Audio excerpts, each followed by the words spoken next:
We will call this meeting of the Eureka Transportation Safety Commission to order. And we will start with a roll call. Commissioner Mueller? Yep. Commissioner Marcelon? Here. Commissioner Griffith? Here. Commissioner Edrington? Here. Commissioner Gonzalez? Here. Soon to be Commissioner Meyer? Here. And Commissioner Beaudry is not with us today. All right. And our first order of business is to administer an oath of office to our new commissioner, Melody Meyer. So I'll ask you to, I state your name. Melody Meyer. Do solemnly affirm that I will support and defend the Constitution of the United States and the Constitution of the State of California against all enemies, foreign and domestic, that I will bear true faith and allegiance to the Constitution of the United States and the Constitution of the State of California and the Charter of the City of Eureka, that I take this obligation freely without any mental reservation or purpose of evasion, and that I will well and faithfully discharge the duties upon which I am about to enter in the capacity of Commissioner of Transportation Safety Commission of the City of Eureka. I do. Yeah. All right. We'll have you sign this after the meeting. Cool. And then next, and welcome. Thank you. Yeah. We want to approve the minutes, the corrected minutes from the July 8th, 2025 meeting and the September 9th, 2025 regular meeting. Anybody want to make a motion? I'll make a motion to approve the minutes. Second.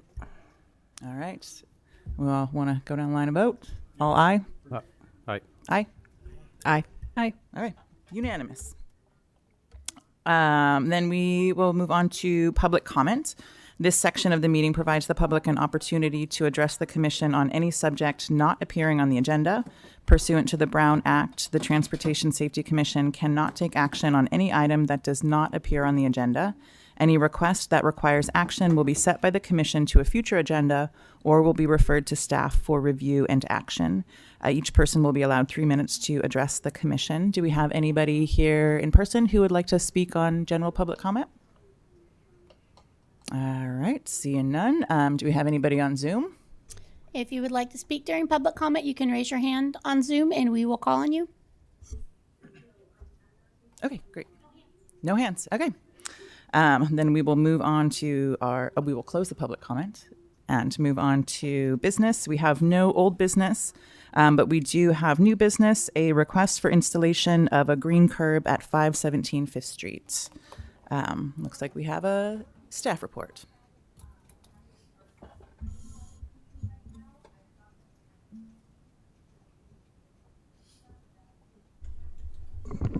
Good afternoon.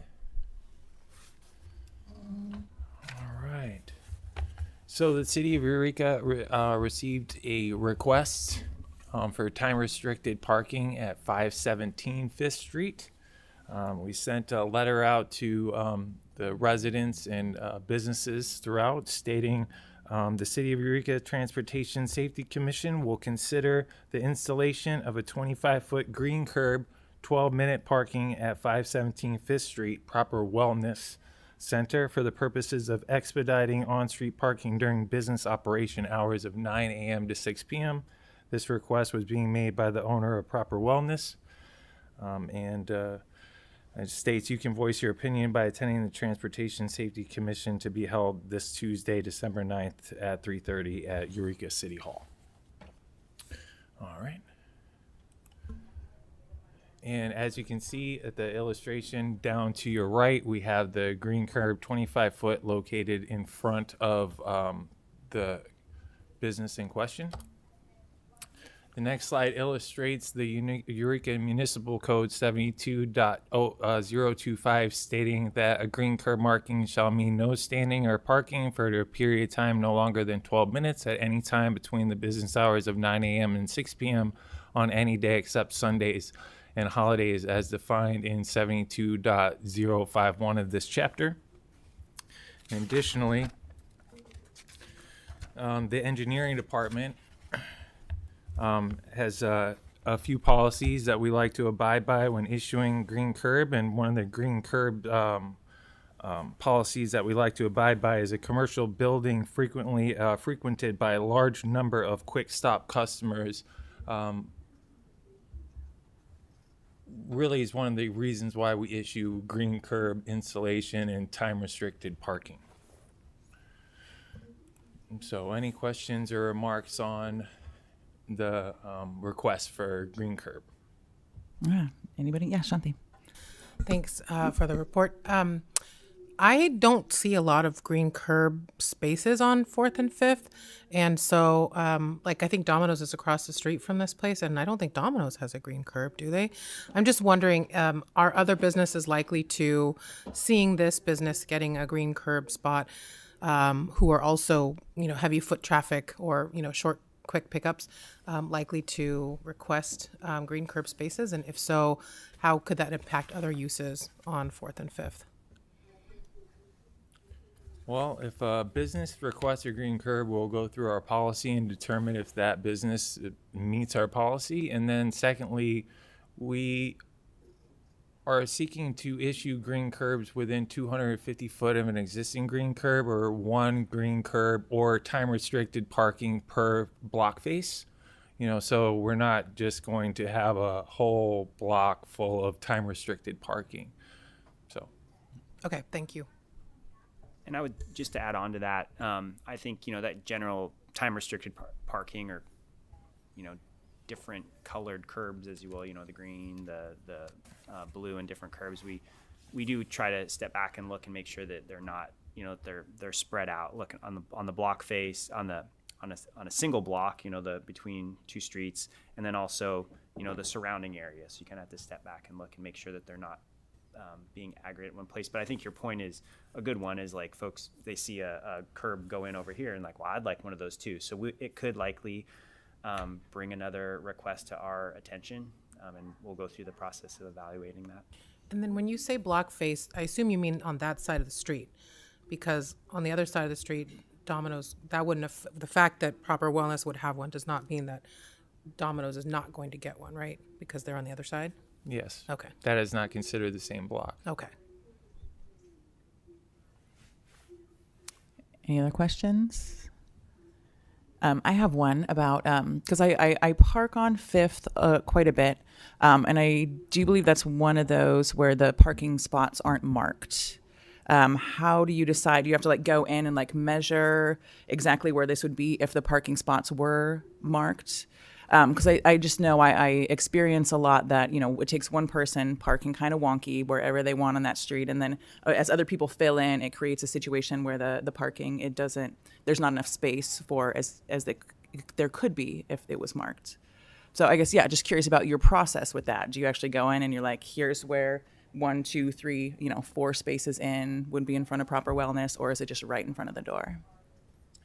This is going to be right in front of their access point for ADA purposes, and it's just going to be 5 feet of green curb measured from their building, where their line building, the best term for that, property line would be. Okay. Thank you. Because that's probably, that would be a Caltrans thing to actually mark the parking spots?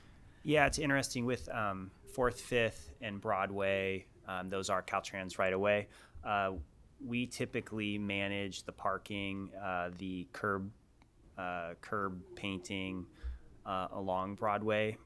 Caltrans, unless there is something that has to do with the safety component, say when you're getting into a signalized intersection or with the intersection, they may put in striping that would be for the safety for that intersection control. But for the most part, if a request comes in like for this one, it would be something that we would be in the lead on. And I mean, if we were going to go out and say add tick marks to the area, it was certainly something we'd let Caltrans know we're doing, but they haven't had a lot of I don't feel like they really want to be in the business of doing that. Yeah, it's legit. I know that it made a huge difference in Old Town once the tick marks were put in, where it just makes it easier to know where you're supposed to be. And yeah. Okay. Are there any other questions? Okay, then we could open it up for public comment. Is there anybody here in the audience who wanted to speak on this agenda item? No? Anybody on Zoom for this item? Okay, then we will close the public comment period. Is there any further comments from anybody up here? Or does somebody care to make a motion? I'll make a motion to approve. And we got a second, motion and a second. All those in favor of approving the green curb in front of Proper Wellness, say aye. Aye. Aye. Aye. Any opposition? Okay, Real quick. real quick. Allison motioned. Who seconded? Tim. Tim. Thank you. Oh, Mark, my bad. Mark. Got it. Okay. Okay. And I did something weird to my tablet, so my agenda is now gone. But oh, we have reports. Many reports. Oh, one on the green curb policy review. So, is that you as well, Jay? Yeah, so under the green policy, green curb policy or time restricted policy review.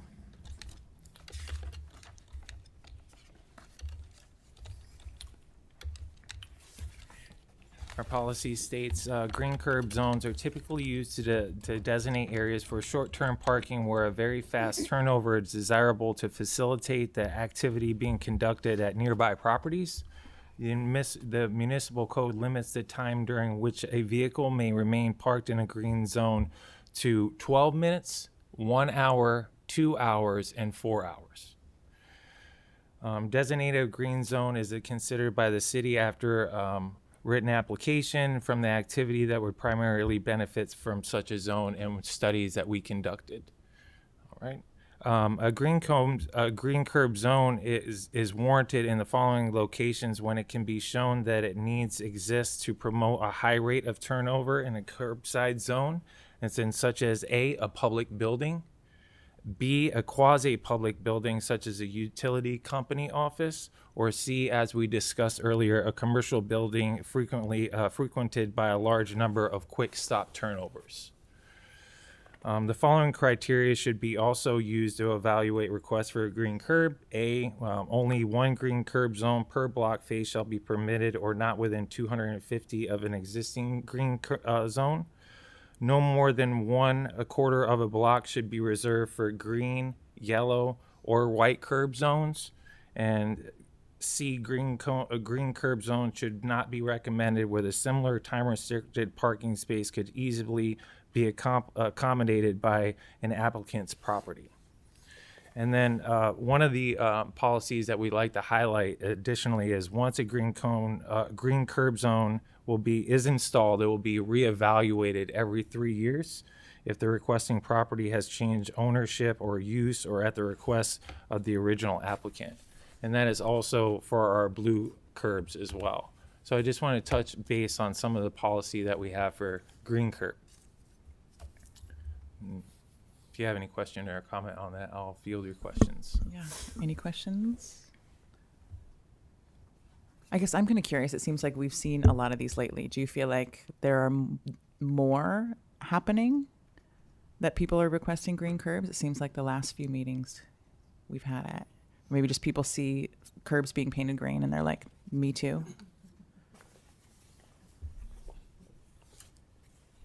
I think it ebbs and flows a little bit, and I do think that, you know, if word gets around, that it'll certainly spread. So we could see an uptick in green or blue or red or, you know, all the colored curbs.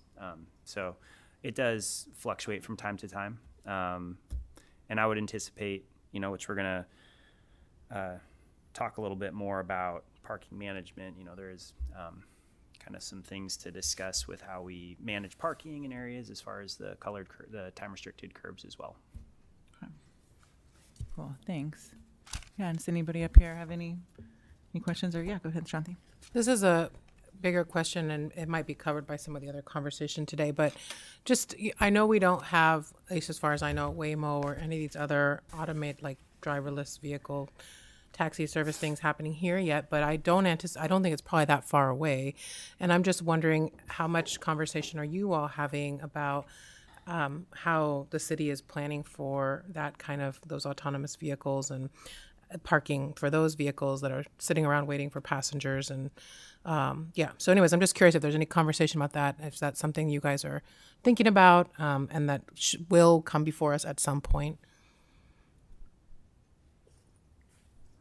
I know that, as far as our transportation group here, we haven't really talked about it too much, honestly. We've been very much focused on trying to get our, starting with our parking lots, getting our parking management up and running, and then, looking forward to the on-street parking management. I think the autonomous vehicles, just off the top of my head without having a lot of research and delving into it, they're going to have to, continue to abide by our current parking standards as it is. So as we update our standards, saying like Old Town, those high pedestrian use areas where we're going to have, more, maybe we're doing on-street metered parking and that sort of thing, they'll have to be incorporated in that and follow the same rules as everybody else. Thank you. All right. Any other thoughts on green curbs, or shall we move on? Next item. Okay. Great. We have a staff report on classified streets. Is that also you, Jay? All Yes, right. it is. Take it away. All right. So we want to give a presentation on functional classified street systems in the city of Eureka. And so we'll start with types of classified streets. Hey, Jake, just real quick. Yes. Sorry, I should have started on this earlier before the curb. This is part of, the idea behind some of these topics that we're bringing towards you is just to provide like a baseline education of some of the stuff that is very much like the heart and soul of what we deal with on transportation and traffic, or things that this commission would deal with. So that's why it's a little bit of an educational process to educate you. We have more new board members. Some of you may have not had, formal education on these topics. I would not be surprised by that at all. So this is an opportunity just to kind of give you a baseline understanding of how these things work. You can ask questions and try to get a better understanding, because these do come up as we have, other topics might come in that these would be relevant to. But just an opportunity for us to try to give you baseline education, give the public an opportunity to see some of how these things are, understand what these things are and how they're used in evaluating or as part of our transportation network. Thank you. Thank you, Jesse. All right. So within the functional classification systems, we have types of classified streets.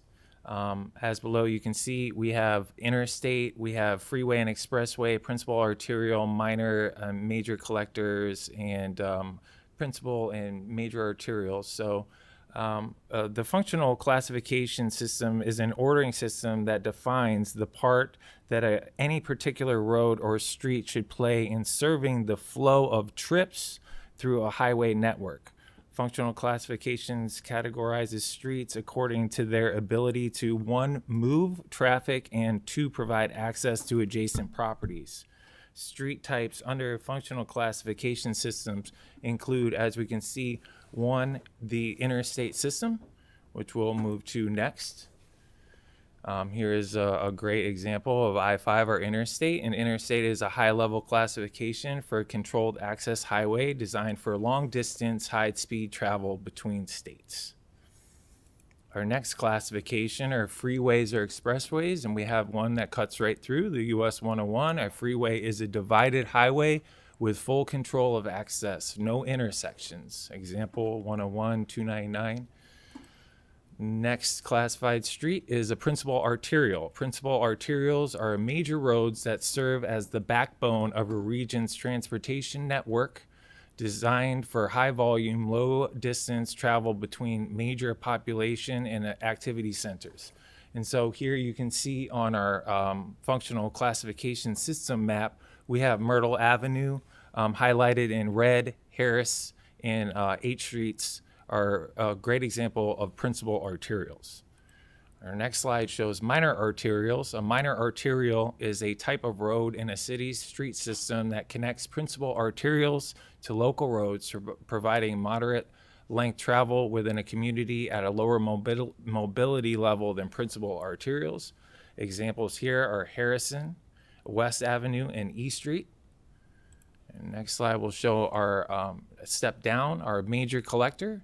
Major collectors help collect traffic from local roads and funnels them to arterial roads. Compared to arterial roads, major collectors will have slower speeds, less traffic, and allow more access directly from neighborhood roads. Example, 3rd Street, J and E Street. And next slide shows minor collector. A minor collector is a roadway that distributes traffic from local street to higher order roads such as arterials and major collectors while balancing access and mobility needs. A great example for a minor collector would be Wabash can be a minor collector in certain areas. I think another great, Boone would be another one in certain areas as well. And then we have local roads. Local roads consist of all roads not defined as arterials or collectors. Local streets typically support direct access to homes and are generally designed for low speeds. Great example for a local road is C Street, Spring Street, and Highland Street. Next slide are the summary of the functional classification systems. And the key purposes of the classificational system is determine funding and maintenance eligibility, to guide planning and design efforts, manage traffic flow, ensuring system continuity, and provides data. And any questions or remarks on the functional classification system? And one thing I would add in before you guys have any questions, it's really stems from the Federal Highway Administration down through the state to the local jurisdictions. These are federally classified roads. So sometime back in history, the roads, because of their volumes and how Eureka was laid out, was included in the federal highway system. And these roads were designated as such. I think in the future, if there was changes to how these, how our network function, there might be roads added or taken off, or their classification might be changed depending on how they look. So just wanted to provide that little background before we have any, if you have any more questions. Any questions up here? Yeah. Sorry, I have a quick question. Yeah. And thanks for Director Willer for addressing actually my first part of the question of the classification system and how often they change over time and what leads to a change, if there's patterns of behavior or anything that's altering the course of traffic that would probably allow minor or major to be flip-flopped somehow. I'm just wondering, you know, how consistent it would be and if we're due for a reclassification of some of these roadways.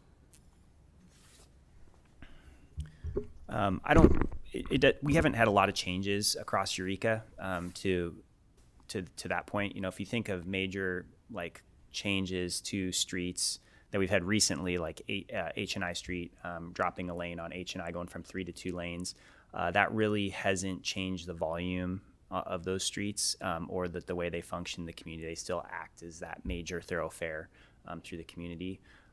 If we were to say take that to another level and say drop another lane on a street similar to that, then you might see traffic patterns start to change and people might use other routes to get places. And so you might see volume shift over to another corridor. And kind of to your point, you might see a flip-flop of minor to major, you know, some level of change in the system. But we haven't really seen Eureka's been in a lot of ways the same gridded out system for a long time. And now we're seeing changes on the edges in the county. Interior, we might see changes when it comes to housing developments, you know, with the increase in housing in some areas that might lead to a change. But I don't think we've seen anything that's really changed patterns too much at this point. Thank you. And I guess I have a question about, you know, functionally, does this kind of help determine like how funding is allotted? Or like how does it, like in your day-to-day, how does this actually like affect how things progress? It is it helps us select our pavement rehabilitation streets. We will select our major arterials and our minor arterials and our major collectors and our minor collectors first because of the volume that they collect and the services that they provide to the destinations that they serve. And, you know, so that is one of the major ways that we use the classification map as well. Yeah, and to build off that, I would say, And typically the reason why we're doing maintenance paving on those roads is because they have high volumes and that has impacted the condition of the pavement. So that necessitates us going and doing that work. And it's also impacting a larger segment of the community who's using those to move around the community. We also do, we've been trying to get out to residential areas as well with pavement maintenance.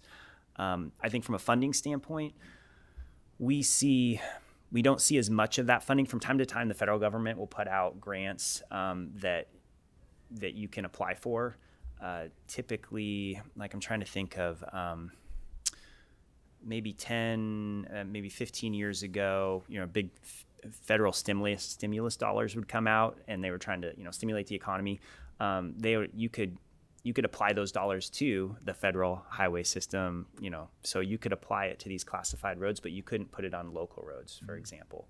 So you might be eligible to get some funds for a part of your network, but you'd have to apply it to maybe some of these higher classifications. We don't see that type of funding. It's been a little bit since we've seen that type of funding come our way or come out to be available. I think if you were to also go after some of the big federal dollar, like the BUILD program or similar programs like that, they like to see at the federal level. They like to see it go into the federal, the federal network, the system, to improve that network for commerce and to move people around. At least that seems like what the programs from the federal level are getting at.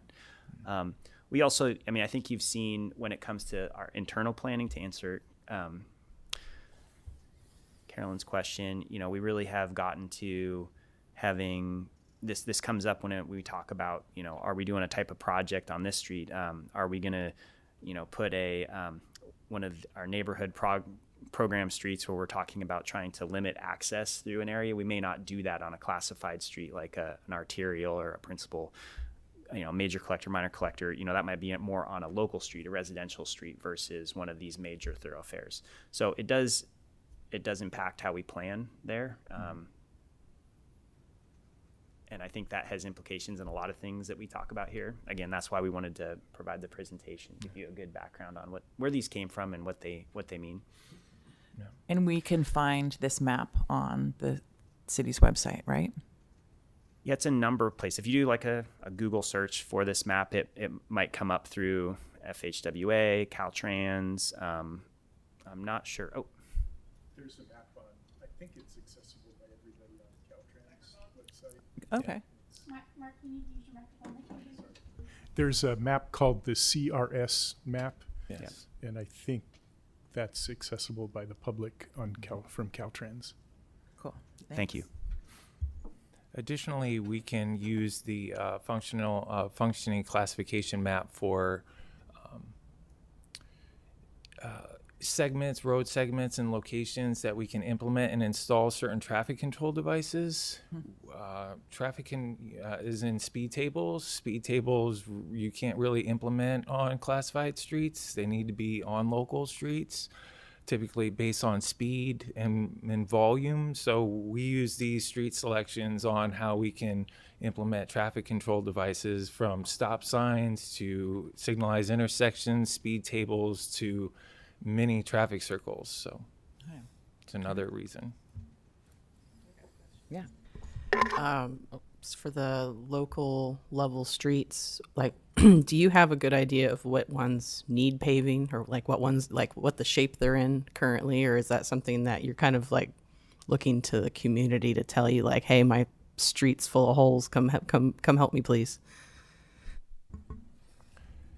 We have a PCI index that the city goes by. So we were evaluated, I think, in 2022, the city network, right around 2022, and it gave us an overall score of each street that we have of a PCI, which is the Pavement Condition Index, and it rates from 0 to 100.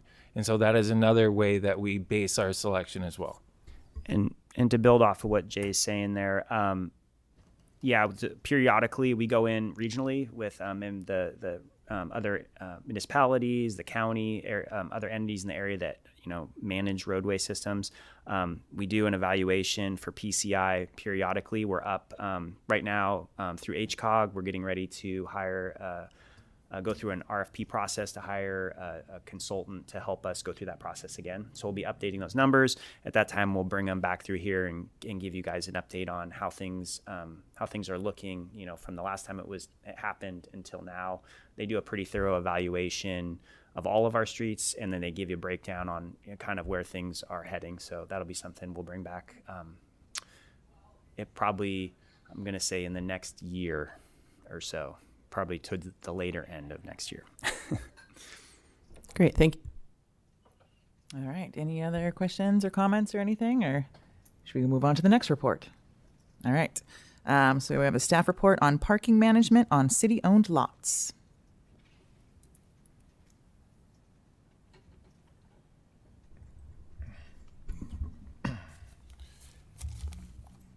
This is just going to be a brief update on our parking management system with Passport. So the contract with Passport was signed in late November. We have a kickoff meeting with Passport in the engineering department mid-December to discuss signage installation, lot implementation, material that needs to be developed, and also our community outreach that we're working on. Pretty much lots are scheduled to be implemented with the Passport parking app by end of January. After the community outreach is going to begin, I'm hoping to begin by end of December, beginning of January, so we can reach as many people and inform the public of the lots that you are being shown that are going to be changed. After the initial 6-month review of the policy, we are going to start the process of looking at the next phase, which would be on-street parking that we can bring in within the next year or two. So that can be discussed, and that if you have any questions, that's pretty much where we stand. I just wanted to give you an update on the status of our parking lots and the changes that are coming. Jay, could you give everybody a reminder of just like what it's going to look like for somebody who's coming into a city lot that currently now has the meter heads on it? Like how is the system, you know, just real briefly, how is it going to work for folks out there? Yeah, so I have a local contractor who's going to be coming out in January, mid-January, is going to be removing those old meters. So you will not see those. You'll come into the new lots and you'll have a series of signs that will have Passport parking and lot numbers. You'll have your phone with the Passport parking app that you can just go, I'm in lot 1 or 10, and this is my spot. You just sign it. You'll put in your license plate. So when we come through, you can see that your license plate is just registered, and they just move on through. It's a very simple process. The price is going to be $1.10, and per hour. So once you just roll into the lot, you're just going to see a series standards of signs that will capture your attention right when you're in the lot. You'll know that you're in a pay for parking lot, and the lot number and just the steps that we're going to put forth on our community outreach, so there will be no confusion. And how will people without smartphones? How will people, well, if you do not have access to this app. Let me just ask it with the mic on, sorry. How will people without smartphones pay for parking? They can go to on-street parking. They don't have to use that lot for the meantime. Okay. No. There will be a way to go to City Hall once we go to on-street parking, where there's just pay for parking everywhere. We will set up a cash option so you can have a lot prepaid. But as for right now, if you do not have the app, you'll have to park on the street. Or I guess in one of those free parking lots. Yeah. Yes. Yeah, so that was my question. So can you just help me understand? So the blue lots they're free now and they're going to stay free? Is that Yes. the idea? Okay. The orange lots are free now, but they're going to move to paid with the Passport app? Correct. Okay. And then what are the... Well, just real quick. No, a lot of those currently have meters and parking meters in them, correct? That is correct. They are coin-operated parking meters until mid-January. Okay. My apologies for that. A lot of them don't work though. Okay, and then there's this gray developed parking lots. I can't tell what spaces are designated, but what does that mean, developed parking lots? They're developed with low-income housing. So 8th and G is the one lot that you see, which is Linc housing, and 6th and L is the other lot that you see right here, which is the big crane right next to it with the development. So those are not public parking, but they're not parking lots anymore. former parking. Okay, Yes. got it. Yeah, this map was developed before those when those were still parking lots. So we're still using we're using some old map to help illustrate some points. But I think where we're at now, those were planned to be developed at that time. Now they actually have housing developments being constructed on them, so they're no longer available for parking.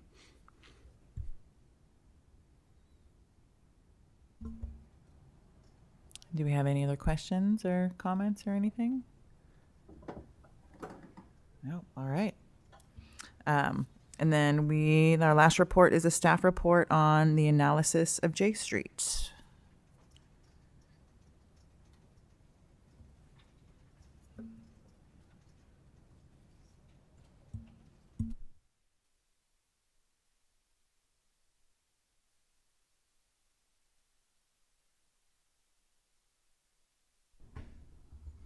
All right, thank you for having me. This is a staff analysis of some of the J Street concerns we have heard over the last year. It was a request for an agenda item here at TSC.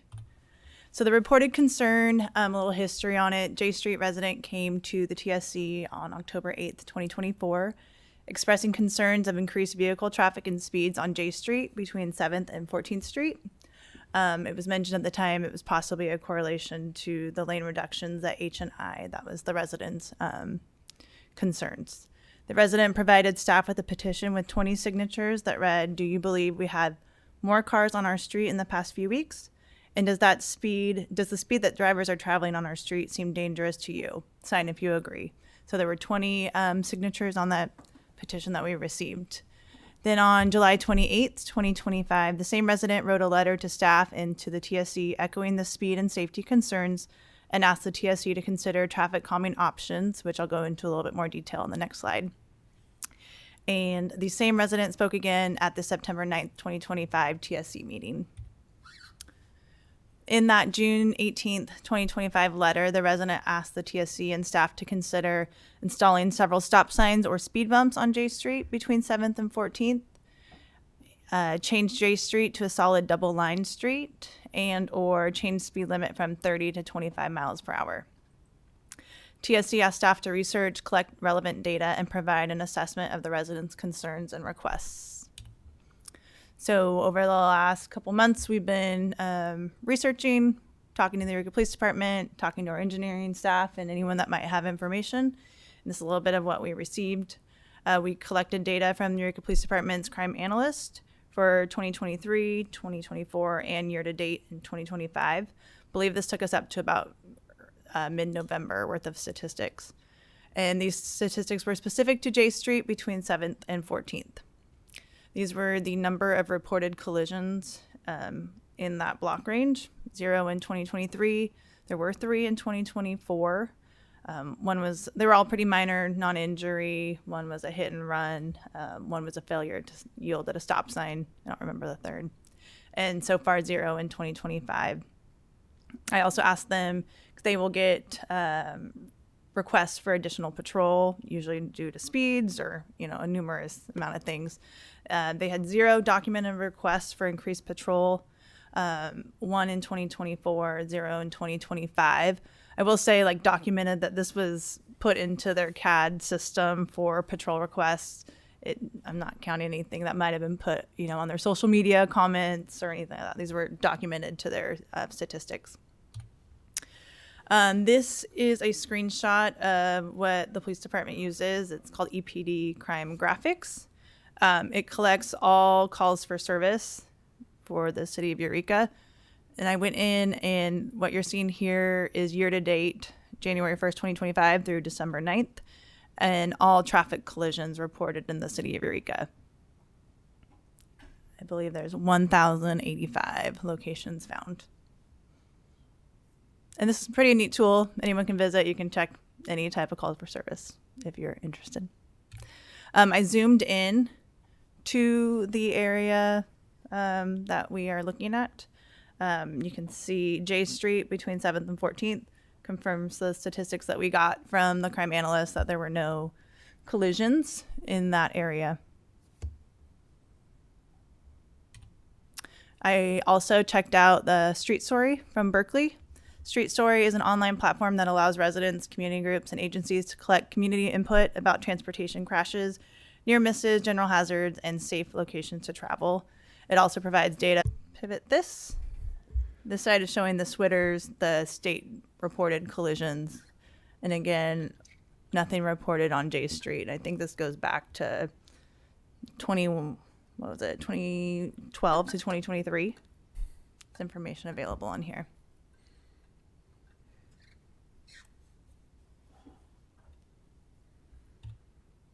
So overall, our staff assessment, I first wanted to thank the resident who thoughtfully brought these concerns to the TSC, took the time to start a petition and follow up with us multiple times. The engineering staff, we regularly receive similar concerns for numerous locations throughout the city, and we have to rely on data to prioritize projects based on needs. At this time, the city is not proceeding with any of the traffic calming measures proposed by the resident, such as stop signs, speed limit reductions, etc. In the mid to long term, the city will be looking at J Street for pavement maintenance and complete streets, and will look at opportunities such as buffered bike lanes and high visibility crosswalks to enhance safety. Safety is a priority, and we will continue to monitor J Street and all streets in Eureka. We encourage residents to continue to share their concerns with the TSC and report necessary incidents to the Eureka Police Department so that we can continue to collect proper data and respond accordingly. Thank you, Brittany. Does anybody have any questions or comments? You look ready for action, Mark. Yeah, okay. Yeah, Shanthi. So J Street is where the high school is, right? So what traffic calming exists to ensure safety for students crossing the street currently? Well, I will just start with this area we searched was 7th to 14th Street. Eureka High is at the 1900 block, I believe. There's quite a few stop signs that are in place there, some four-way stops. Yeah, and additionally, there's lighted ped-activated beacons on J Street, also on H and I streets at those streets that cross and go into the high school area there. So those are they're striped with the school zone yellow striping versus the standard white to call in that it's a school zone. And then I think the speed is set for a school zone in front of J Street, in front of the high school area there. But it's just those the two corners of the high school where the buttons for crossing are? I believe so, on J Street. Yeah. Yeah, there's also the beacons at J and Boone as well, the crosswalks. I know we talked about different traffic calming measures that you were considering. What is it called when it has this, tells you what speed you're going? What kind of, I don't remember what Radar feedback signs? Yeah, is that, I mean, and sometimes those are temporary, is that something that we could consider? I know this is a report, it's not an action item, but I think that'd be nice to consider, as a, something that's not costly and more permanent. Yeah, so we have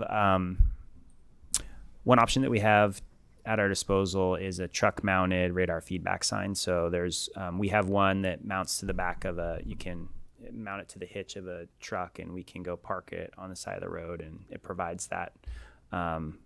So that would be that's an option that we can deploy around the city when we get reports of high speeds. And is that the same? Because I know there was the speed study on Hodgson a while back. Was it that one? Yeah, it must have been Hodgson. And is that the same that you use for that? Or is there a different, how do you actually gather that data of how fast people are actually going on a street? Those are two different things. The radar feedback sign is more like, indicating the driver how fast they're going. And, if they're in a 25 zone, say, and it's showing 35, hopefully they would slow down to the speed limit if they saw that. The actual speed survey, that was something that we did. I think the most recent, I don't remember specifically Hodgson, but if that's the case, maybe. We did the whole city not too long ago, though. I think within the last, or maybe a little over a year ago, or about that time frame, we did a speed survey and updated all the speed limits for the entire city. Right. Okay. And was that before or after H and I were narrowed? Do you remember? That was performed afterwards. That was conducted last May. Okay. And finalized in June of 2024. Yeah, I think we waited until H and I were done in order to conduct it. Additionally, their traditional ADT counts, average daily traffic counts with the tubes that are mounted in the road are volume and speed collectors as well. If you might be seeing those out and maybe thinking of that as a collection tool. Yeah. I was just kind of curious if that, if since you rely on data, like if you looked at that speed study on J Street to see if there was any uptick or anything. Yeah, I think we looked at it, and we did not see any anomaly from the rest of. We looked at similar roadways, configurations, alignments that would be similar to J, and we did not see a big change from those other roadways to this one. So that's definitely something we took a look at. Yeah, with the classified street presentation that you just witnessed, we used that function classification street to find similar classified streets to J, which would be B and M, and we compared data. And out of those three streets, J ended up being the safest. Interesting. Okay. Or by that, I mean least amount of collisions or activity, things like that. Not meaning that either of those streets are non-safe, just meaning that the least amount of collisions and factors. Yeah, it just occurs to me that those statistics rely on formal reports, right, that people have made. Our car just got hit by an HTA bus. We didn't do a formal report because they acknowledged, responsibility or whatever. But so I'm just wondering, are there cases in which, rather than relying on formal collision reports, that you all just go out and actually observe how people are using the street, so that you can not only just have the sort of police statistics, but also just like direct observation? Because it seems like there was more activity in 2024 when this person first made the complaint, and then things sort of calmed down. But anyway, so yeah, I'm just curious, like, do you guys ever use other methods to verify the complaints or concerns that are being raised by citizens?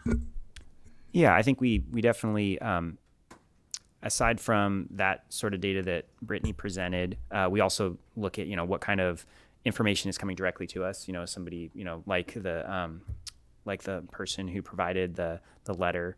Are we getting, is there a grouping of those that's coming in a certain area? So yeah, we look for feedback that comes to us. It's also why we included the street story. That's another way. It's not like an official document that's like generated through collisions or anything. That's just anybody can go on there and add their experience into that platform. So whatever information comes into us, we definitely use that. That's a very important part of it because, people might report something to the city that wouldn't be a collision that would end up in a police report or that would go directly into street story. It just occurs to me that it's actually a lot of effort to collect 20 signatures, as Allison and I have figured out. So that I don't think there is nothing happening, right? So. Yeah. And I think too, when we get clusters, or we will go out and make observations and do additional study. That's part of what we do, is try to keep tabs in. Is there something here that we need to address? So that's certainly something we do. And I know that we got those comments in the petition. And getting 20 signatures, that is pretty hard. But I just wanted to acknowledge that was, even though it didn't immediately get feedback from you or from us, it was something that, you all considered and were looking into. And so I appreciate that you were looking into it and got us an answer. So thank you. Additionally, the original petition was established because of higher volumes on J because of the bleed off from construction on H and I. So the incidents on the report that you just noticed were from 2024 when the traffic on J was higher due to construction volume. The other years that there were no construction volume had minimal to no collisions. So that needs to be factored in as well. All right, thank you. Is there any other questions or comments?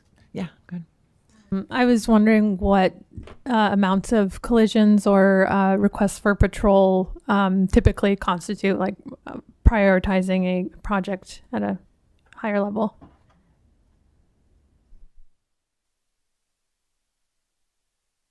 That could depend on a lot of things, I think, on what type of feedback we're getting from the community.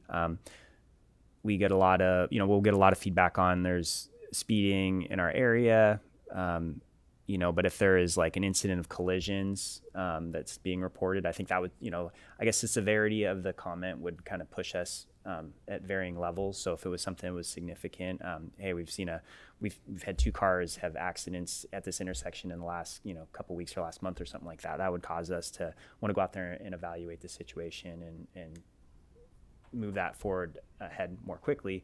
As you can imagine across the city, and I don't think it's, a city of Eureka centric thing, but, folks don't like to have people speeding through their neighborhoods. I know I don't like to have somebody speeding in front of my house. I have kids and I don't like that. And we definitely get we get a lot of those comments, and we've tried to, work with our local PD has done as they've come and presented to this commission, they've really upped their effort out there on, that's not going to solve the problem, but it's definitely something that we're seeing more out there as far as like enforcement on the streets with speeding.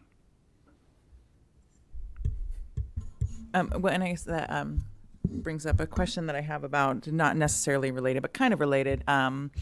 We are, like, the Transportation Safety Action Plan is in the process of being updated and due for an update, and that is usually where we are able to look at the specific intersections. And so if you are interested, you could probably find that in a past one where it actually like looks at like, here's what happened and the incidents at specific intersections. And that has been interesting to me, just to like, I've been on this commission for 5 or 6 years, I think. And to like see like the things move slowly, but that also like suddenly I'm like, oh, that intersection that like a couple of years ago we were talking about, now there actually have been changes to that intersection. But it seems like a lot of it is, based on the severity, or if there's, a specific, like, a number of incidents in an area. And I guess, that also leaves the question, are we going to have that data at the beginning of the year? Like, when will we get the next round of that? That was a great question. And we're talking about that internally. So I think, I don't have a date for you right now, but I think on our next meeting, we should, we should set a time frame and give you guys a schedule, and we can talk about that. Yeah.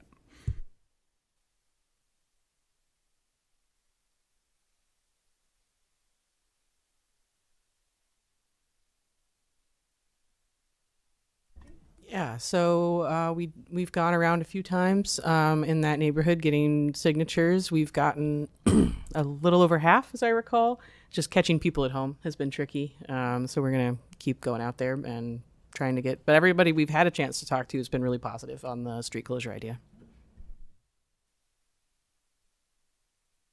So maybe it'll be something like in the springtime, close the street and have a party or something. Okay, cool. Okay, and then the last thing we have here is just our future agenda items, just kind of going over some things that we have coming up. And I don't know, Jesse, do you want to just walk us through those ones? Yeah, certainly. So on-street parking meter pilot program, like Jay alluded to, we're getting ready to start our outreach for the in parking lot parking management system. As we've kind of set up the system that we're using to be able to hopefully roll right into the street side of things so that we don't have an imbalance for too long. We anticipate there will be an imbalance for a little bit as we kind kind of get those details figured out on how that next step rolls out, and we have an opportunity to do some outreach with the community and education so that people understand what's coming and can ask questions and understand that. So I don't know if with what we're trying to roll out coming in January, I don't know if that would be the meeting that we would bring this one back. It might be the February or March meeting after we've implemented and we start getting a little more familiar with what's going on through that process. So February, March, April, somewhere in that for the on-street to bring that back. Linc housing transportation projects. This is one that we've been really trying to get to have material to bring to you.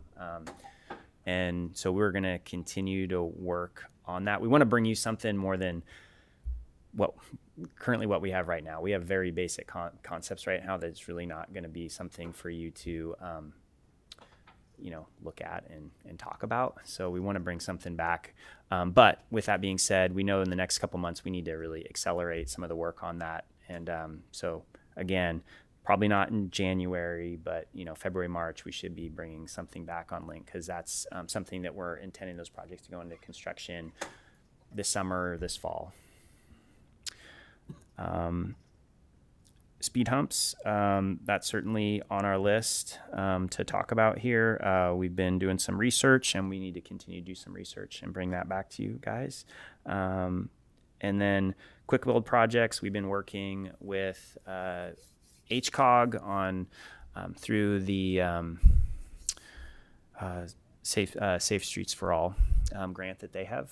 We are one of the entities we asked to be incorporated into being able to install a quick build of like some traffic circles that could go out. So we're working, we've worked on a design, a location. So I think we've talked to you folks about that at one point. So that's one thing that's going to happen soon. And I think when we get some more information, we'll give you guys an update on where that's at right now. I don't think there's been any update, Jay, unless you have. I haven't heard anything myself. Yeah, I haven't heard anything yet from HCOG. I think they're still working with the consultant and getting that lined up to when that's going to be installed. And part of that process, outside of that project actually happening and have something physical to look at and talk about, we need to work on some other options that we want to try to plan for in the city and how those could fit in. Part of that might tie back in with the G Street Bike Boulevard and some of those concepts that would be more appropriate for a bicycle boulevard. So, bicycle safety, traffic calming for bicycle boulevard type installations. So that's one of the things we've been kind of working towards. Again, we need to get those Linc housing sustainable transportation projects plans moved ahead. We're a bit backlogged on that front right now. So yeah, that's, did I miss anything there? I just wanted to add before we forget, we can invite public comment on items on the agenda that aren't actionable. So I know that was something that got brought up last time. Thank So, you. Yeah. I appreciate that. And and is there a good policy? So we had a bunch of reports, to take, if you're going to take public comment on one of them, to like take them on every single one of them. I mean, just kind of because the way it has been is that reports don't have public comment, which It really comes people down wanna to say being things. at the whim of whoever's in charge. Okay. So if people, Wow. like a lot of times people in the audience Yeah. will raise their hands. Yeah. Or a hand will come up on Zoom. Yeah. And we'll say there's a comment from so-and-so. You just have to decide when and if you're going to take all the comments or some of the comments or part of the comments, or just open up the floor for whenever somebody wants to talk. Wow. The only time you're required to take comments is when we're voting taking on action. something. Okay. So Yeah. Well, I guess I would ask, like, what is the will of everybody else up here? I mean, do we want to make it so we open up public comment for every report that we get? I mean, usually it's not like the chambers are filled with people who are clamoring to comment, so it's not like a big deal. Yeah. and you don't necessarily have to call it public comment. Yeah. You can just ask, is there anybody who wants to, provide some input on this or something? You don't have to give Love it a it. 3-minute limit. Yeah. That's just because sometimes people are long-winded. But you're also allowed to let that just keep going. It's okay. We'll turn the timer Yeah. off and you're fine. Yeah. So Yeah. I mean, I feel like we could be pretty open here because it's cool when people show up. So thanks for showing up. Yeah. Okay. Thank you for remembering that, Brittany. And yeah, we will make sure next time in the new year, everyone will get an opportunity to speak. Okay, cool. And is there anything else? Anybody questions, comments, things Well, thanks to say? Thanks for everybody's hard work this year. Woo. Yeah. Thank you all. Last meeting of the year. Our next scheduled meeting will be Tuesday, January 13th, 2026, 3:30 p.m. So see you all there. Meeting adjourned. Thank you.